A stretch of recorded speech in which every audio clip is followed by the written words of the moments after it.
L'idée d'un référendum citoyen était revenue sous des formes différentes pendant la dernière campagne présidentielle. Nicolas Dupont-Aignan, Jean Lassalle, Jean-Luc Mélenchon, François Asselineau ou encore Marine Le Pen l'avaient proposé. Christophe Barbier, un mot. Peut-être c'était une revendication qu'on trouvait dans le programme de l'extrême gauche comme de l'extrême droite, Jean-Luc Mélenchon, Marine Le Pen à la présidentielle. Est-ce qu'il est si simple à mettre en œuvre? Non, il n'est pas simple parce qu'il faut trouver une bonne modalité. Une modalité qui permette aux citoyens, quand ils sont assez nombreux, d'exprimer une opinion et de souhaiter qu'on en débatte. Mais il faut trouver aussi un système de contraintes pour que ça ne parte pas tous les jours sur des idées farfelues. Il faut que ça fonctionne. Or, on a dans l'article 11 de la Constitution adopté un référendum d'initiative partagée qui, depuis 2015, n'a pas servi parce qu'il est trop compliqué. Un cinquième du Parlement, un dixième des électeurs à rassembler, c'est trop compliqué. Mais si on va vers le trop simple, c'est-à-dire des sondages tous les jours avec des smartphones pour savoir qui pense quoi, on ira vers quelque chose qui ne sera pas efficace. D'autant que derrière la demande de référendum se cachent des motivations diverses. Il y a ceux qui veulent faire respirer la démocratie représentative par un peu de démocratie directe, de manière à ne pas attendre tous les 5 ans ou tous les 6 ans qu'il y ait des élections pour qu'on puisse exprimer son opinion. Mais il y a ceux aussi qui veulent transformer le référendum en une machine à détruire la démocratie représentative, à porter atteinte à la République. Et on le voit bien quand on entend Étienne Chouard ou d'autres, qu'il y a une volonté plus séditieuse que constructive derrière l'adoption d'un tel mode de référendum. Donc il faut en débattre, ça tombe bien. Ah, il y a un grand débat national. Il faut que dans le chapitre démocratie, l'idée d'une démocratie plus directe soit au cœur des débats. Nous allons instaurer le référendum d'initiative populaire, de telle sorte que désormais, on verra les modalités, mais actuellement, ce que j'ai à l'esprit, c'est un référendum où 500 000 Français pourront aller signer dans leur mairie une question qui aura d'ailleurs pu être débattue sur Internet, débattue sur TF1, renationalisée, j'en parlerai tout à l'heure,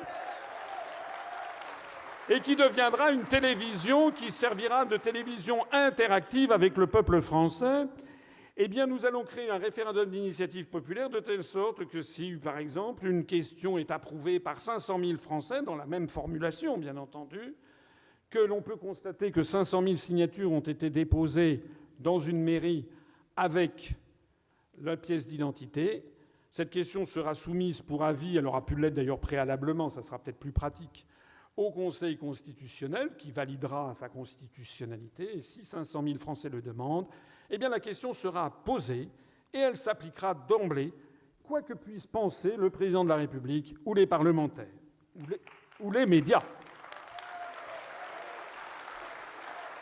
En fait, c'est le système de votation tel qu'il existe en Suisse ou de référendum tel qu'il existe en Californie. Tout ça n'a rien de très nouveau, mais c'est nouveau pour la France.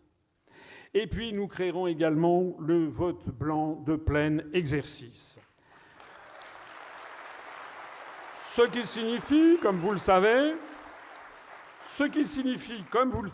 que lorsqu'il y aura un scrutin, si le vote blanc arrive en tête de tous les votes, le vote blanc sera considéré comme un vote exprimé.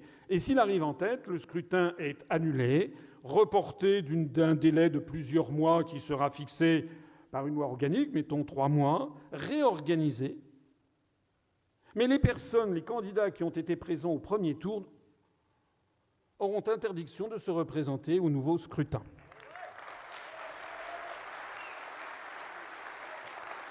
C'est un système qui existe en Suède et en Uruguay. En fait, ça donnera un droit de révocation. Le peuple français ou les citoyens, dans n'importe quel scrutin, pourraient ainsi révoquer les candidats dont ils ne veulent pas ou dont ils ne veulent plus. Non mais regardez. Et c'est ahurissant. Non mais cet homme est ahurissant. Plus rien n'arrête Christophe Barbier. Ce qui me fait assez mal avec le programme de Jean-Luc Mélenchon sur ce point, c'est que ça ressemble beaucoup au programme de Tsipras, quoi. C'est-à-dire que vraiment, prétendre qu'on peut améliorer les choses en restant dans l'Union européenne, c'est juste une arnaque, quoi. Il faut sortir de l'Union européenne. Et ils ne sont pas assez fermes et francs là-dessus, les gens de Mélenchon, je trouve. Il faut sortir de l'Union européenne. Et nous dire qu'on va négocier, ça ressemble... J'ai peur d'être Tsiprasisé, quoi.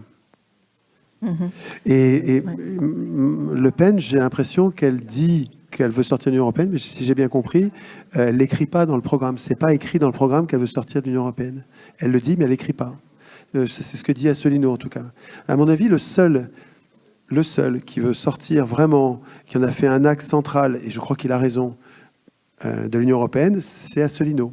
Et pour cette raison... C'est ce que je voulais dire. Pour cette raison, il est complètement divisé par les médias, et donc il passe à zéro. Il ne passe pas dans les médias. Mais c'est les médias, je rappelle que c'est les banquiers, hein, c'est les milliardaires. Donc eux, les banquiers ont construit l'Union européenne comme outil anticommuniste, un outil antisocialiste, antidémocratique.